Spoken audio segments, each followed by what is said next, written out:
Welcome to Vegas Hockey Hub here in the sports entertainment capital of the world, Las Vegas, Nevada, on PRConnectionsRadio.com, the voice of new media. I'm your host, Ian Michelli. Now, most of the time here on Vegas Hockey Hub, we focus on your Vegas Golden Knights. Majority of the time, we focus on your Henderson Silver Knights. We'll talk about UNLV Rebels hockey. We'll talk about the junior hockey scene here in Las Vegas. But we're doing something a little bit different on tonight's show of Vegas Hockey Hub. Because even though talking about Vegas is fantastic, and it is, focusing on the rest of the division matters. Paying attention to the trio of teams out in California is important.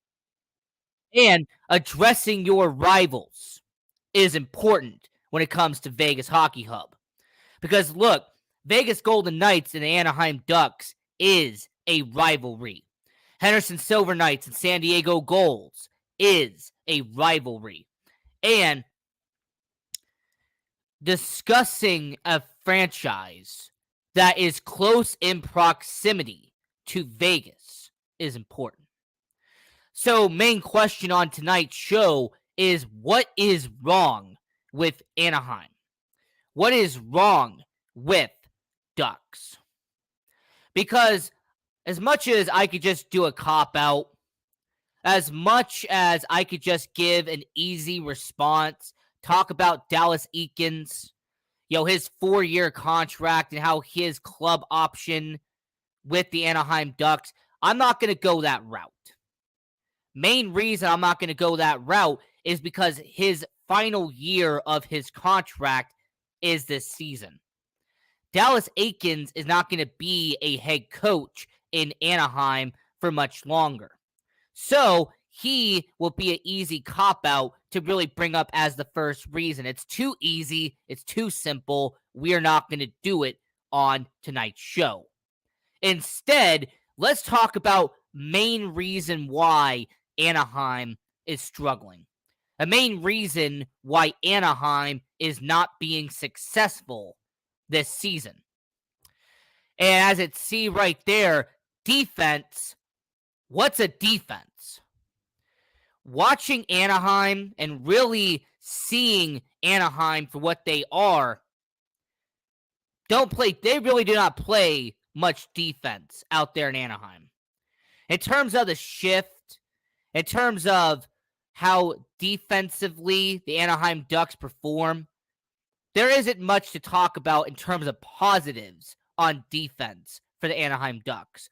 Not only did you pay John Klingberg $7 million to have 1 year in Anaheim, but when it comes to the Anaheim Ducks, 8 points in 18 games, a -10 out in Anaheim, he does not look like the guy he once was in Dallas.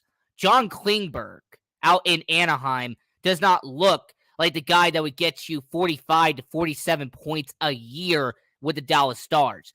He does not look like 2017 John Klingberg, who had 67 points, 59 of them being assists in Dallas all those years ago. Look, let's face the facts. John Klingberg, he is a veteran at this point in the NHL. So, fact that him at 30 years of age, $7 million, he does not perform at the level that he is supposed to be out in Anaheim. Also, Cam Fowler.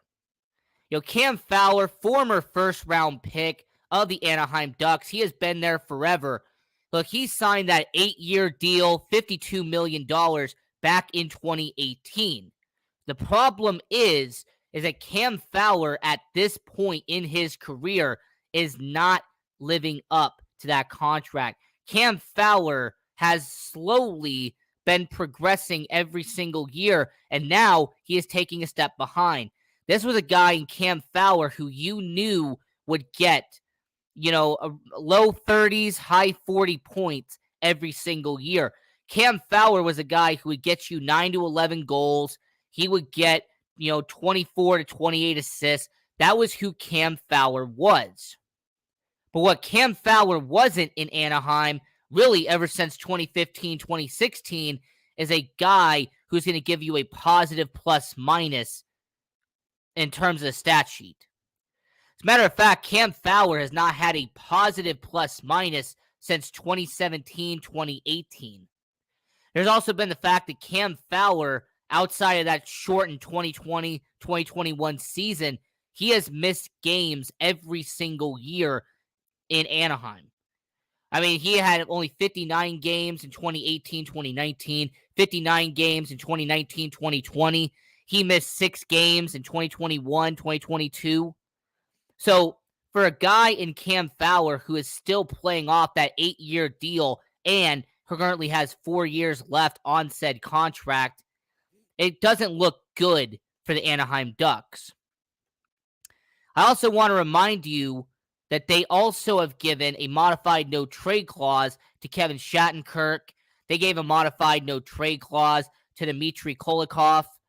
Cam Fowler's given a modified no-trade clause. John Klingberg, on his 1-year deal, had a no-trade clause that will become a modified no-trade clause in January. So Anaheim has a bunch of players on defense who are not living up to their contract. You have defensemen who are 30, 31, 32, 33 years of age, and that is a main part of the Anaheim Ducks. As a matter of fact, that's going to lead into my second part, which is you have too many veterans in the lineup. The Anaheim Ducks, unfortunately, have so many guys who are in their 30s already in the NHL that all the young prospects and all the players that they're eventually developing, doesn't matter if it's on the bottom 6 in Anaheim or if you're developing them in San Diego in the AHL, you have too many veterans in the lineup, and it's costing you in Anaheim. Not only did I mention John Klingberg, Cam Fowler, and Kevin Shattenkirk, but you have John Moore as well. John Moore, the 32-year-old defenseman, a guy that you're going to be paying $2.75 million for on his last year of his deal, you have him playing time in the AHL. You're splitting him between the AHL and the NHL at 32 years of age. You also have Derek Grant as well. This is a 32-year-old who you're having on your bottom 6 out in Anaheim.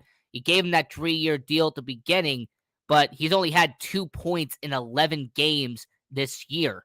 So when you're mentioning Anaheim, there is plenty of veterans on the roster and plenty of veterans in the lineup that are not living up to contracts. They are not performing at the level that you expect them to be. And 2 veterans that definitely are not living up to it is Jacob Silfverberg and Adam Henrique. Adam Henrique has been part of the Anaheim Ducks for a long time. Adam Henrique has been in Anaheim for 6 seasons. And once again, if he was performing at a 40 to 45 point pace like he normally does in his career, I would be fine with it. If Adam Henrique was performing like he did this past season, getting 42 points in 58 games, it wouldn't be a problem.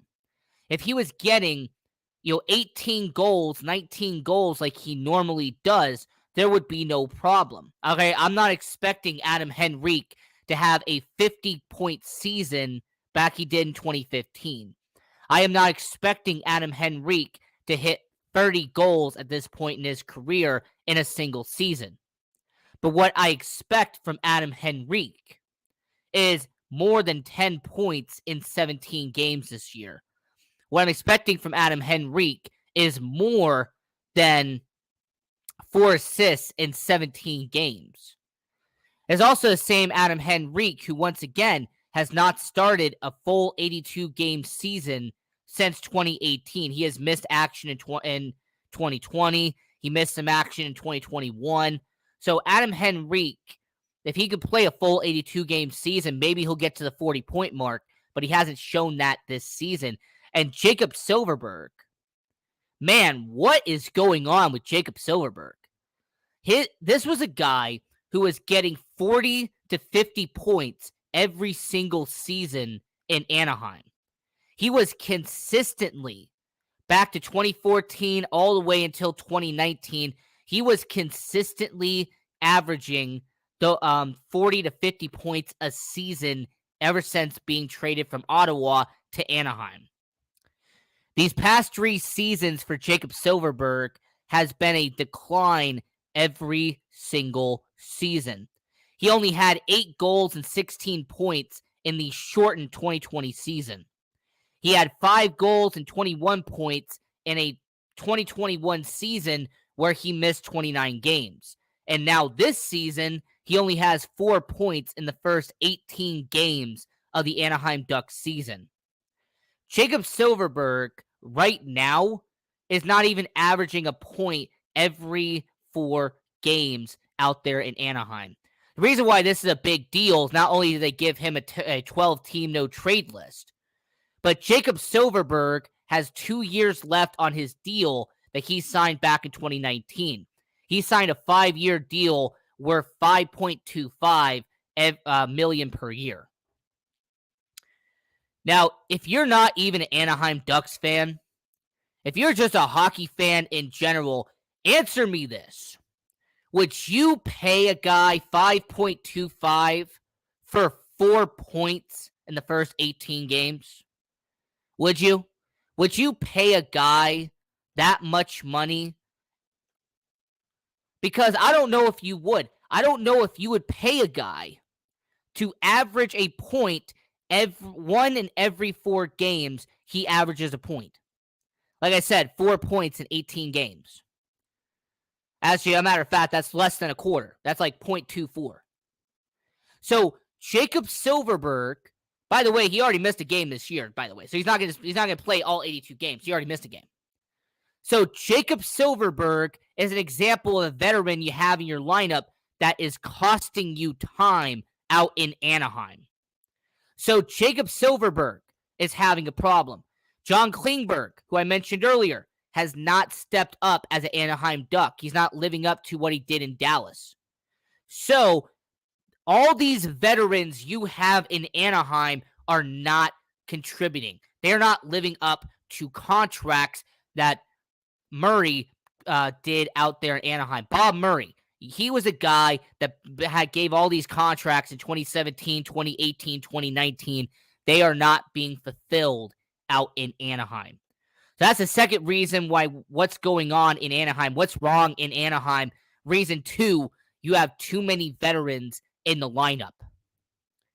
Now, another reason why Anaheim is struggling, another reason why something wrong is going on in Anaheim is the John Gibson problem.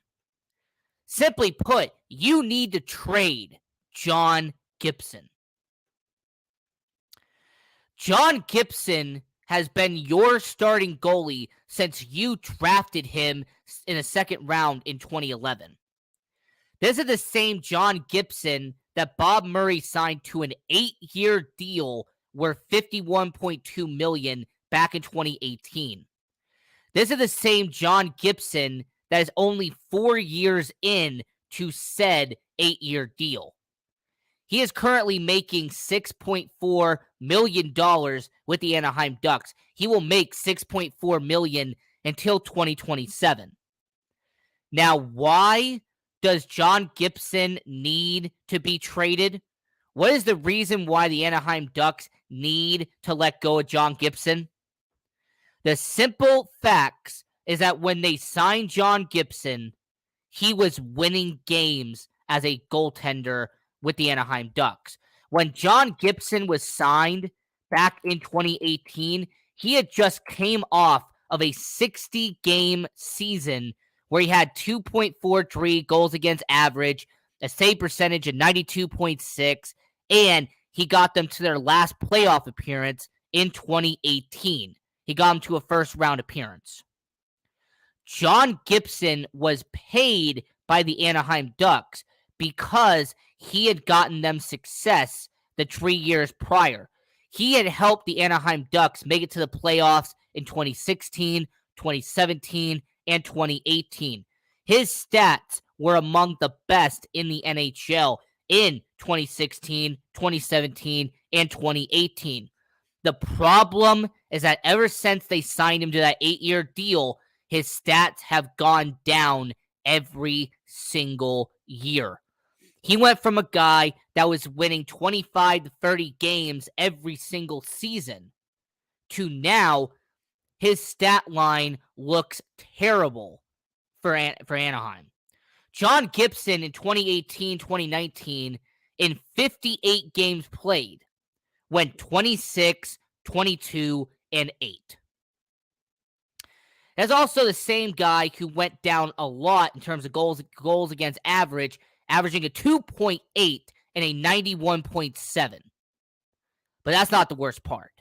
The following year in 2019-2020, 20 wins, 26 losses, and 5 overtime losses.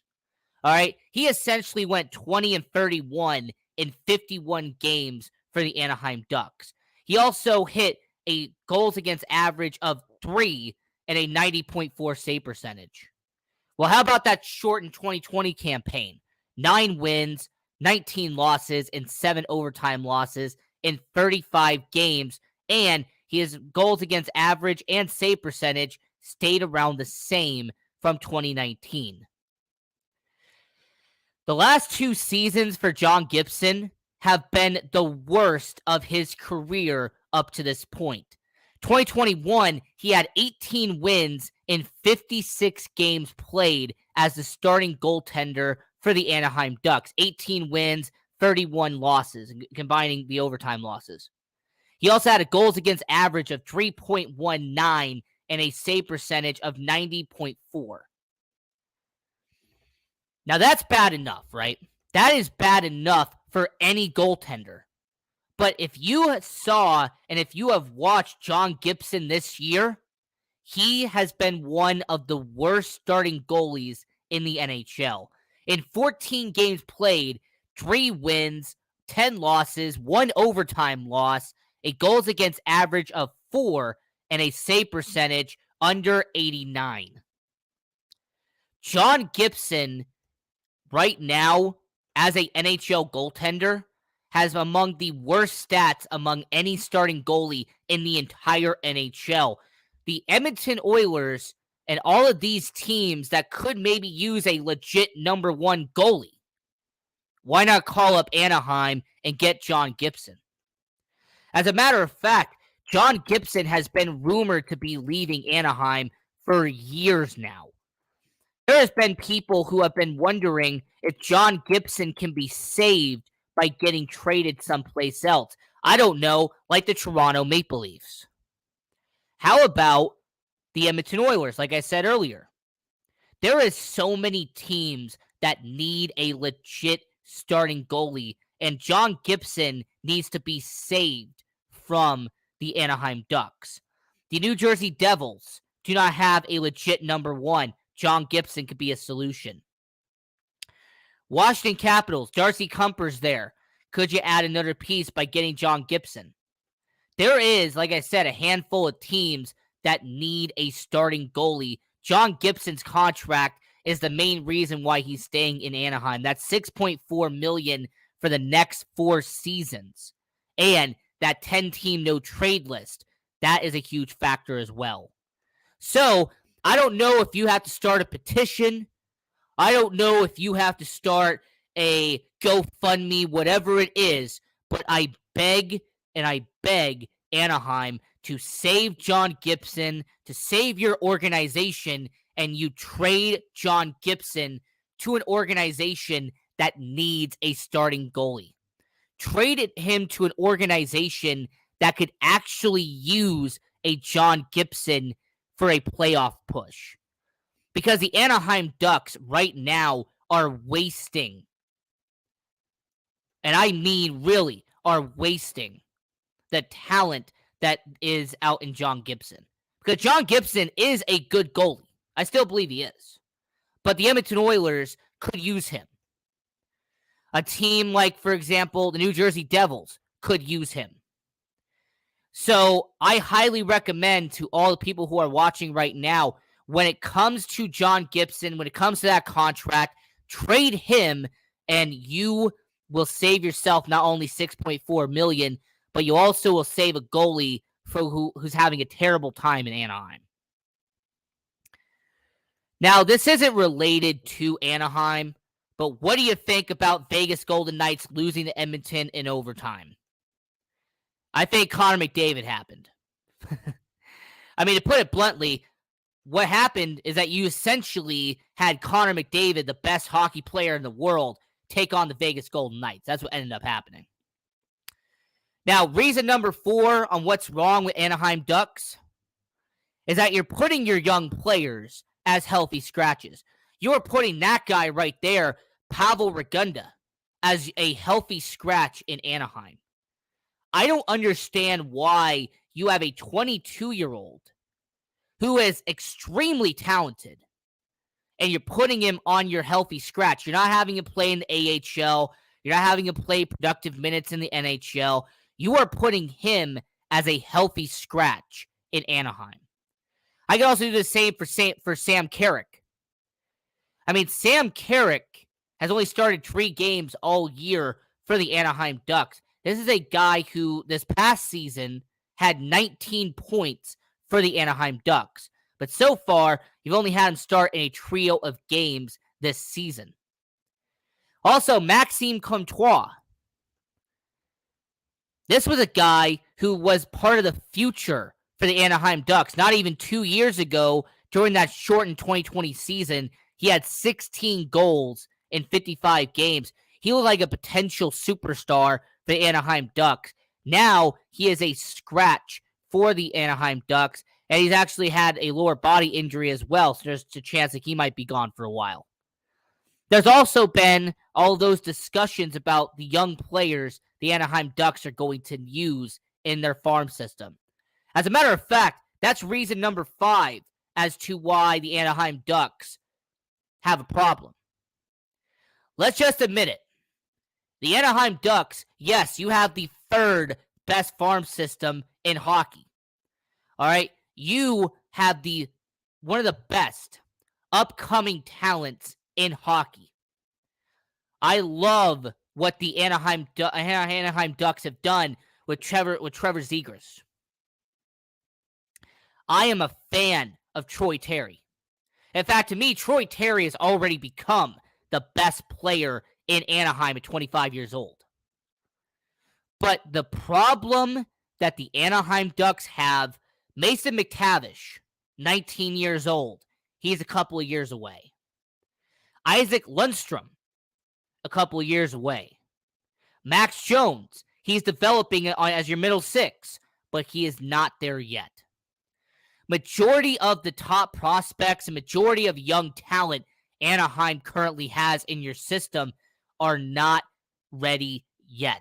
Austin Strand, Simeon Benoit, they're not ready yet. How about Jamie Drysdale, the 20-year-old defenseman you drafted as your top pick in 2020? You had him play 8 games this year. He didn't put up a single point for your Anaheim Ducks. So when it comes to Jamie Drysdale, he is an example of being a few years away. He's only 20 years old, so I'm not going to get upset with him. But he is not ready to become your top defenseman in Anaheim. He is not ready to become your number 1 yet, but eventually he's going to be. And even in your farm system, Axel Andersson, 22-year-old Swede that you have in the minors, he is a player that is in San Diego. I've watched him play live. He has talent, but he's not ready yet to be in the NHL. Lucas Doskel, your 22-year-old goaltender who I actually saw live. He is an exceptional goalie, but so far, he has not really been given a chance to play enough games in the NHL to get his feet wet, to get a cup of coffee, to get a chance in the NHL. How about Oli Erikssonek, who was a goaltender you drafted back in 2017? He has not even played a single game in the NHL.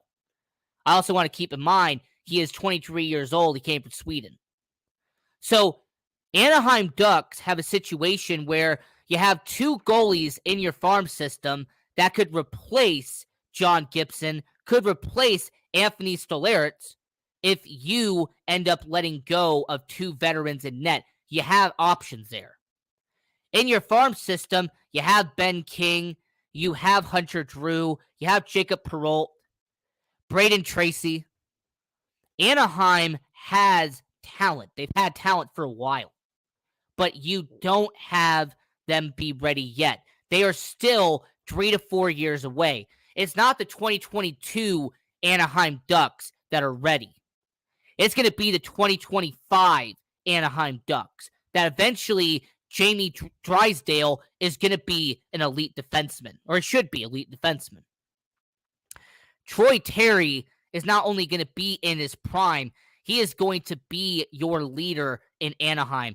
Trevor Zegras, when he eventually gets to 25 years old, 26 years old, he is going to be one of the best shooters in hockey. Mason McTavish, by that point, he will be 24 years old, 25 years old. He will become a top 6 center for the Anaheim Ducks. He will be one of your best options.